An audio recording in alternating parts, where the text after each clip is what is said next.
Hi guys, Paul from the Complete Personal Trainer Podcast and Meldrum Performance Coaching in our third episode of our communication series, and this one's more about things that influence our communication before it actually occurs.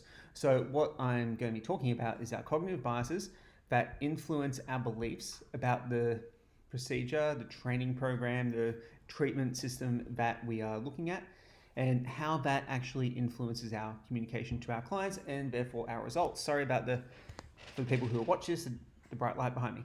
So there are two main cognitive biases that I see that affect therapists and trainers and coaches, because I coach both.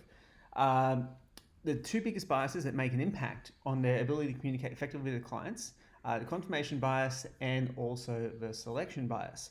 So I just want to touch on these a little bit, go into that and how they are negatively affecting our practice. Now, first thing with any kind of cognitive bias is that we cannot get rid of all our cognitive biases. It's a noble goal, but they exist for a reason. These rules of thumb, these heuristics that we use for our decision-making process, they are very, very useful for a lot of different things, and that's why they exist. They're useful. They save us time, energy, and resources cognitively to make decisions, but they don't always serve us. So being aware of that, how they don't serve us, where we could possibly be falling victim or falling prey to them, and then being able to make changes for that are going to make us better practitioners, more aware of the things that we're doing wrong, and then more aware of how we're communicating things to clients, and then the impact that can have on their perception of our treatment and or training session, and their perception of us as an expert or as a fixer, which we talked about in the last podcast. So the confirmation bias is basically gravitating towards information that supports your beliefs.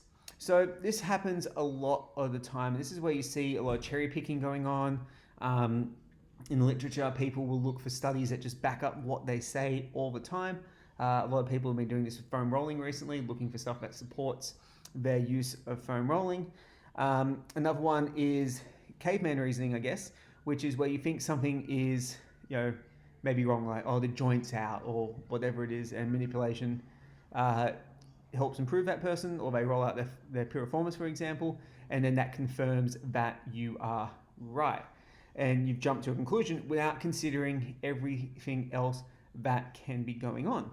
So now, this is where confirmation bias is a little bit tricky, because when you're training people, when you're assessing people, when you're training, coaching, treating, etc., it is something that is very, very useful. Recognizing patterns is really important for solidifying how quickly you can come to a conclusion and how quickly you can come to a treatment process for a client. But we need to be aware of this all the time. So we need to be aware that we can actually really get stuck into this pattern recognition, and we start seeing things and they're not really there. We start seeing the same problem in every single client. A big thing I feel in the fitness and health industry that has been affected by this particular cognitive bias is gut health. So all of a sudden, everyone's gut health expert, and everyone has gut health issues that need to be addressed and need to be treated, and yet the individualized approaches for them seem to end up being quite the same. So everyone seems to get the same supplement protocols, the same nutrition protocols, etc. And that there is the next part of the confirmation bias. You think because the person has done this particular protocol or application, they got better, it should probably work for everyone. And that's not really the case. So not only do we lose objectivity in our assessment of what's going on with that particular client, but we also lose individualization in the treatment or training program for that particular individual.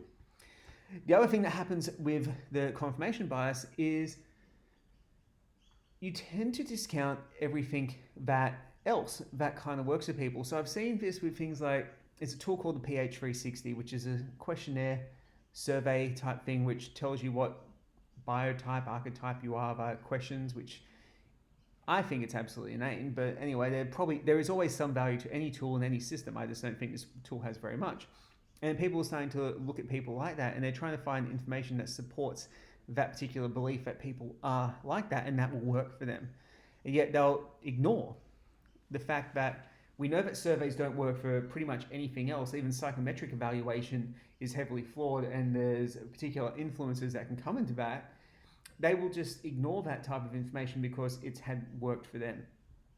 We see the same thing with the keto people. And I'm not picking on ketogenic diets in particular here, but I have seen this before where I've had clients who do better on carbohydrates because they're performing sports that require a lot of carbohydrate for actual performance. They're saying they feel better on higher fats. Yet when I look at their body composition, their energy levels, all their subjective and objective markers of biofeedback, they don't feel any better. And then they're actually performing a lot worse. And then they go, oh, well, what about this fat adapted athlete? Well, that's not you. That's just looking for confirmation bias that what you want to do is being done successfully for someone else. Now, unfortunately, that doesn't ever mean, or doesn't, not ever, but it doesn't mean it's going to work for you. Now, the next one, and we'll stick with that one, is the selection bias. So this one's really big when people start doing new courses and they start going down the continuing education pathways. Once they finish their Cert 3, Cert 4 in fitness, for example, or they finish their baseline qualifications in musculoskeletal therapy and they start going into specialized courses. So it's the same thing with a new car. So when you buy a new car, you see it everywhere. Amazing. It's because you weren't aware of it before. Now you're aware of it. It comes and creeps into your consciousness at all times. So in this case, people, you learn a corrective exercise protocol, an assessment protocol, a treatment protocol, and then bang, everyone seems to fit this criteria. So we've seen this a lot with the expansion compression model that's become really popular due to the PRI, Postural Restoration Institute School of Thought. Suddenly everyone is compressed in their posterior rib cage and needs to work on reaching rather than pulling. And everyone's doesn't know how to find their heel, for example. And the thing is, because it's a system, humans can kind of make anything fit to make sense of the world. So it's not that this system's necessarily bad. I'm studying it myself in detail at the moment.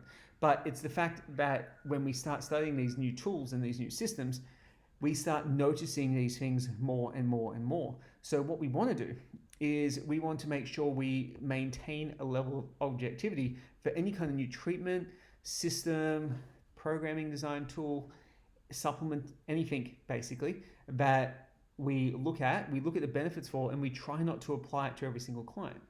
An example would be fish oil, for example. So fish oil, really good for cardiovascular health, potentially good for joint inflammation, number of benefits for it, okay? Cool, let's give it to everyone because everyone could benefit from being healthier there. Not really an individualized approach, not really a client-centered approach, and you're just applying a selection bias to everyone.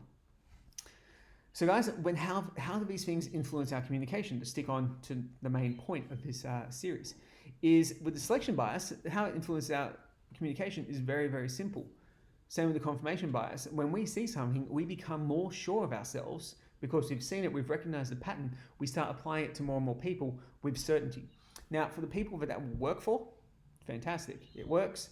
It's really good, but they then start becoming reliant on you as a therapist because you found the problem that fits your confirmation, your treatment fixed it, or your training program fixed it, they think you're a guru. Not a good place to be because it takes away autonomy from the client.